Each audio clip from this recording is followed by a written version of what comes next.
Hey guys, it's Julian from Beneath the Bunk Studios and BeneathTheBunk.com. I hope you're doing wonderfully today.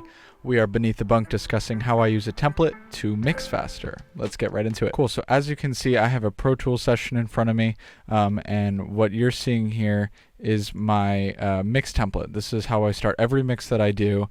I have folders for drums, bass, guitars, keys, effects. I have an instrumental bus. I have a vocals folder.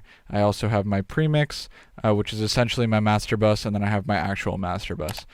So let's start with drums. I have a system that I really like using for drum triggering. I'll get to that in a sec though.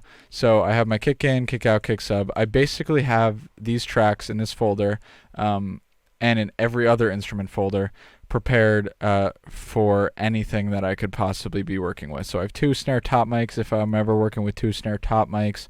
I have 5 toms, I believe. Yeah, I have 5 toms. I have a parallel compression aux and a toms verb aux. I also have a snare verb aux that was farther up the screen. I have a track that is for triggering MIDI for my drum shells, so for my kick, snare, and toms. It's an inactive superior drummer instance. That's what I use for getting my MIDI. We have 2 pairs of overheads. We have a mono overhead. We have 2 splashes, a room mono, 2 rooms, and then miscellaneous percussion loop tracks in case I ever, get some loops that aren't acoustic drums that are involved in what I'm working on. So let's talk about the triggering stuff that I mentioned earlier. So what I have here is just a MIDI that I programmed off camera. It's just straight 16th note kicks. We're going to start with these kicks. It's just straight 127 velocities. Just for the purpose of demonstrating what I'm talking about. So on this track, I have slate trigger. This is my kick direct trig MIDI track. That's what that means. This is kick direct one shot trig MIDI, and this is kick room trig MIDI. And so starting with the direct trig MIDI, which was the first one, you could see here we have a bunch of samples. So yeah, you don't need to hear all of them. Bottom line is there are a bunch of kick samples. And the thing with these is that they correspond with these 2 tracks. Let me explain. So looking at my one-shot trigger track, if we open that instance of trigger, you will see that I have a bunch of one-shots. So all of these are drum shots from DrumForge samples. So most of them sound like crap on their own. I can't stand the way they sound on their own, actually.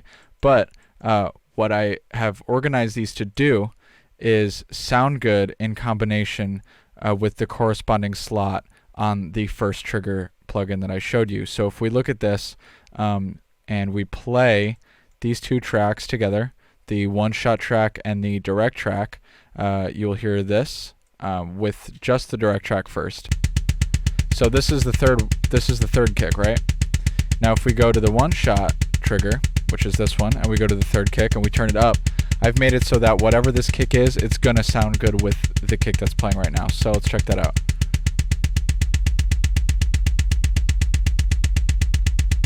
So more consistency, more awesomeness.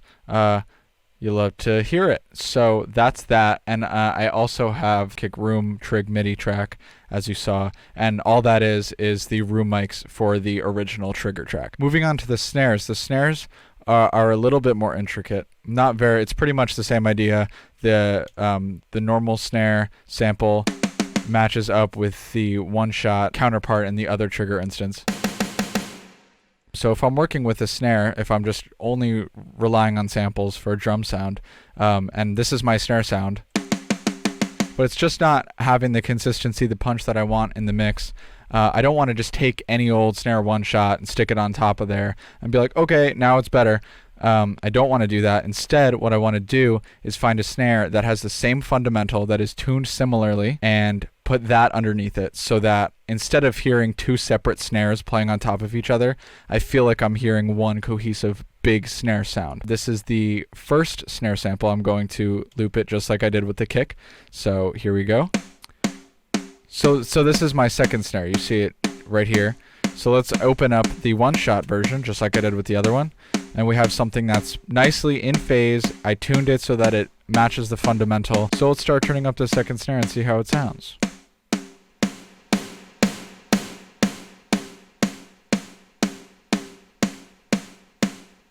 Notice how if you balance it just right, it does not sound like two separate snare samples playing at the same time. It sounds like one cohesive snare. I also have some plugins that are inactive on each track. So I have my Brainworks SSL console, my FabFilter Pro Q, my API 2500, my JST clip.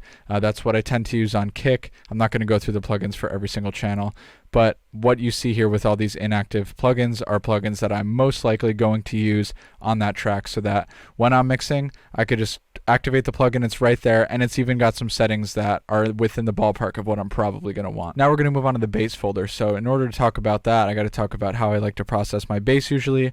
I'm usually splitting up my high end and my low end like a lot of other producers do, processing the high end independent from the low end. And this allows me to have really nice control over the grit and really nice control over the sub, so that I can independently control each one with one fader. Want more grit? Just turn up the grit fader. Want more low end? Just turn up the low end. And I have that split happening with these plugins that are on here. And I also have an amp sim in case I'm working with a DI. This is STL Tonehub, so that I can quickly have a tone that is decent enough to get a mix started. So now let's move on to guitars. I have this set up this way because I normally work with double tracked guitars, one on the left, one on the right, or quad tracked. What I'll usually do is drag each pair of double track guitars onto the same stereo track, so that I don't have to be worrying about sending those two independent mono tracks to an aux and then processing on that aux. And then if I want to change the volume on the individual tracks, I got to make sure the group is enabled and blah blah blah blah blah. If I want to process individually on mono tracks, I have to make sure still that groups are enabled so that I can control plugins and that everything's linked together.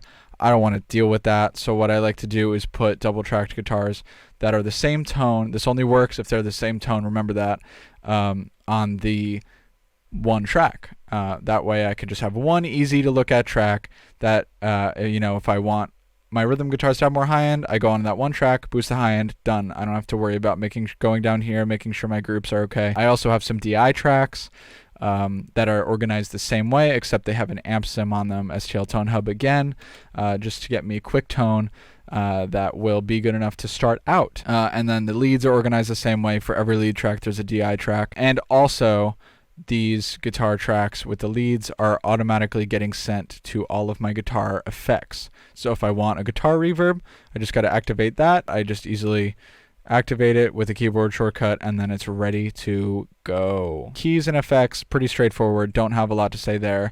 They're automatically routed to my key sum by default, and they all have a Brainworks SSL console on them. Same thing with the effects. Next up, and lastly, I have my vocals. I have a similar concept with the vocals as I do with the guitars when it comes to layers. So it's very common for me to be working with multiple vocal layers that are kind of just double tracked. There's one left, one right. Usually they're harmonies or dubs.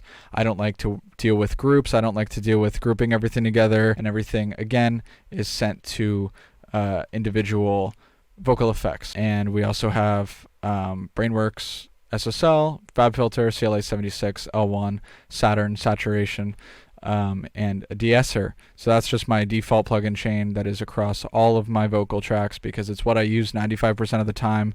And why constantly reinstantiate things when I could just have it right there ready to go, and I'm good to start mixing the vocals that I'm working with. Next up, we have SonarWorks, which I just realized I'm using to talk to you guys, which is a mistake, but whatever. And I have Metric AB, which is a very nice plugin for referencing things. Highly recommend it to check your loudness too. Lastly, I have a mastering chain that I'm using that has the NSEQ from Plugin Alliance, the SSL comp from Waves, Wave C6, and also the wall, which is usually my mastering limiter. And yes, I do mix through SonarWorks reference for Headphone Edition for every mix that I do, and I definitely recommend that you're doing so, especially if you're mixing through headphones. Once I got these, the Sennheiser HD6XXs, I started mixing with SonarWorks, and I swear to God, the first mix I did translated better than anything that I was doing before, which was beautiful, especially because I was working with Sennheiser HD280 Pros, and those just really aren't great if you're trying to mix songs that translate, that's for sure, at least for me. Alright guys, that's all I got for today. I really hope you enjoyed this video. If you did or if you didn't, let me know down below. Let me know what you think about mixing templates down below. Are you using them? How are you using them? Are you using it in a similar way to the way that I am, or are you going in a completely different direction? Let me know. Let's have a conversation. There's a 100% chance that I will answer you. Anyway, thank you so much for watching, and I will talk to you later.